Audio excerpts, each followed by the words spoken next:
So I'm going to show you how to use the Google clock as an always-on display on your Samsung Galaxy Tab S11 Ultra.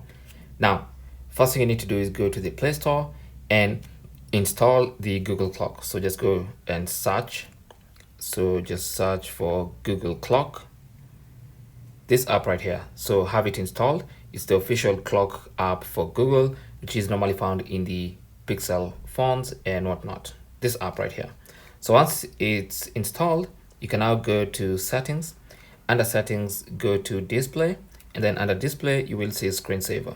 So tap on that, and then you're gonna get options for screensaver. And now you'll see a new option called clock. So that's the Google clock. So you can select it, and then you can choose how you want your screensaver to appear. So you can choose the clock style, whether you want digital or analog. I'm gonna go for analog, and also whether you want night mode, which I'm gonna turn off.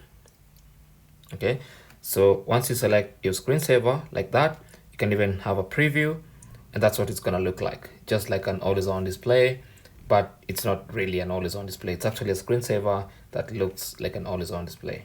Okay, so that is basically how to use the Google clock as always-on display on this tablet. Thanks for watching and good luck.